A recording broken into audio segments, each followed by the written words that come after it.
최근 화제가 된 모 사기꾼처럼 이제 아예 자기 신분을 만든다든지 현실의 나를 인정하지 않고 혹은 인정하기를 싫어하고 부정하려는 사람에게서 가장 이제 나타나기 쉬운 증상인 것 같습니다.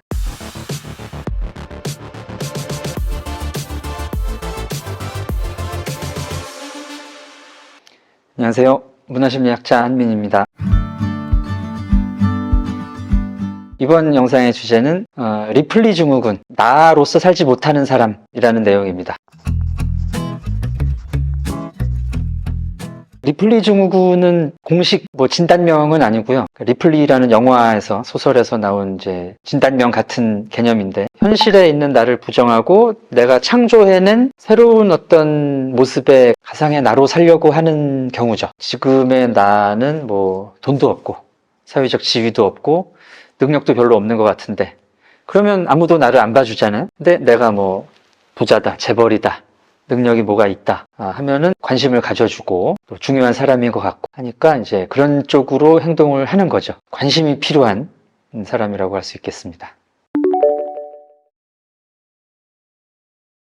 그렇죠. 이제 자기상하고 관계가 있을 텐데, 자기상이라는 거는 가구 태어나는 건 아니니까요. 부모님과의 양육 과정 또는 사회에서 내가 비교하고 나를 평가하는 데서 오는 이런 과정에서 이제 자기상이 형성이 됩니다. 자기를 객관화하지 못하게 키워졌다라고 볼 수가 있죠. 물론 이제 부모님들은 특정 시기에 이제 아이들의 그런 주도성이랄지 아이들을 굉장히 칭찬을 많이 해주셔서 아이들이 이제 건강한 자기상을, 자기 가치감을, 자존감을 가질 수 있게끔 도와주셔야 됩니다. 근데 이게 이제 어느 시점을 지나면 객관화가 될 필요가 있거든요. 그래서 예를 들면 고슴도치도 자기 새끼는 예쁘다고 하잖아요. 근데 너는 내 새끼이기 때문에 이쁘다 까지는 괜찮아요. 근데 너는 세상에서 그냥 제일 이쁘다, 세상에서 가장 잘났다, 이런 식의 양육 방식은 조금 위험할 수 있죠. 아이가 이제 자기를 객관화할 수 있는 기회를 잃는 것이고, 이런 사람은 이제 소위 자기애성 성격으로 갈 수 있는 확률이 큰데, 나르시스틱이라고 하죠. 자기애적 성격.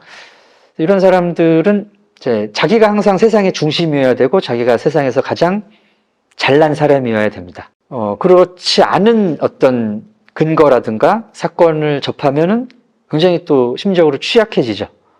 그리고 처음으로 하게 되는 게 나를 최고로 쳐주지 않는 사람이나 상황, 사회에 대해서 불만을 토로하는 거예요. 그리고 이제 내가 그런 불만을 가진 사람으로도 보이고 싶지 않은 사람들이 리플리 증후군처럼 아예 이제 새로운 자기의 모습을 창조하고 그게 나라고 이제 착각을 하는 거죠. 근데 이게 이제 착각의 단계까지 가면, 망상, 사실과 나의 상상을 구분하지 못하는 단계까지 가면은 이건 이제 정신병리에 해당합니다. 내가 대단한 사람이고 싶은데 실질적인 나는 대단하지 않아요. 그럴 때 이제 내 능력이나 부를 부풀리는 행동을 하는 거죠.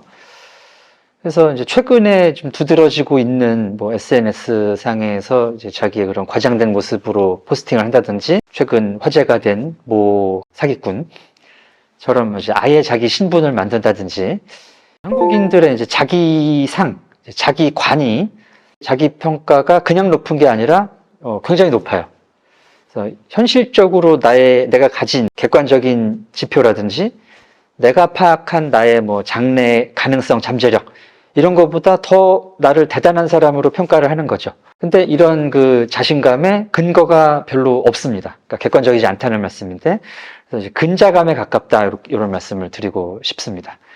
그리고 두 번째는 주체성 자기라고 해서 나의 영향력을 다른 사람들한테 미치고 싶어 하는 거예요. 근데 내가 다른 사람들한테 내 영향력을 미치려면 내가 좀 대단한 사람이어야 되지 않겠습니까? 그렇기 때문에 이게 같이 가는 측면이 있죠. 그래서 내가 대단한 사람이기 때문에 영향을 또 미치려고 하고, 그런 특징이 나타나는 것 같습니다. 모든 사람들에게는 이제 자기를 좋게 평가하고 싶은 동기가 있죠. 자존감의 동기가 있고, 또 자존감을 유지하고 싶은 동기도 있고, 또 유지해야 어느 정도는 건강한 정신 건강이라든가 심리를 유지할 수가 있습니다. 인정 욕구는 굉장히 필요하죠. 인간의 기본적인 욕구 피라미드에도 사회적 인정 욕구가 있고, 또 이제 인정을 받다 보면은 더 우월하게 남보다 인정을 받고 싶은 욕구로 이어지지 않겠습니까? 근데 이제 쉽게 그런 인정 욕구에 이제 휘둘리시는 분들은 사실 아직까지 그런 인정을 많이 경험 못한 분들일 확률이 크죠.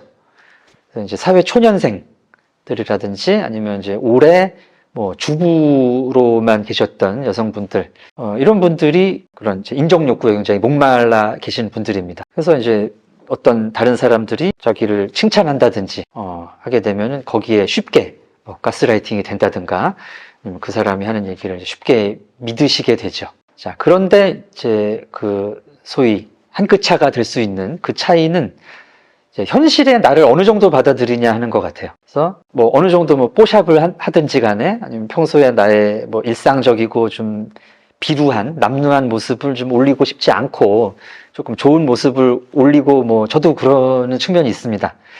근데 아예 아닌 얘기를 올리진 않거든요. 뽀샵을 하더라도 이목구비는 있고 어느 정도 피부 톤도 있고 내가 입은 옷은 있는 상태에서 뽀샵을 하고 또 가족들하고 여행 갔다 온 거를 아무리 예쁜 사진, 예쁜 음식만 올리고 해도 사람들이 나의 이제 평소의 일상, 제가 애들하고 얼마나 키우면서 고생을 했는지, 그 여행 갈 돈을 마련하기 위해서 며칠을 굶었는지, 이런 것들은 나도 인정할 수 있고, 다른 사람들도 아는 상태에서 그런 포스팅을 하는 거는 바람직하고 건강한 행위일 것 같습니다. 근데 이제 그거를 남들에게 보여주기를 꺼려 한다든가, 아니면 그 사실을 내가 받아들이고 인정하는 것을 부정하는 단계가 되면 이게 병리적으로 가는 거죠. 향상 동기는 이제 지금의 나보다 좀 더 나은 내가 되고 싶은 동기입니다. 지금 내 능력이 이 정도고, 체력이나 나의 실력이, 재산이 이 정도라면 그거보다 좀 더 많은 걸 갖고 싶다. 그래서 이제 그걸 얻기 위해서 노력을 하게 되겠죠. 이런 식으로 나오는 게 향상 동기고요. 회피 동기는 이제 내가 맞닥뜨리고 싶지 않은 어떤 부정적인 이런 미래를 예측을 하고 그곳을 회피했으면 좋겠다. 그래서 내가 남들에게 나쁜 평가를 받는 걸 피하고 싶다.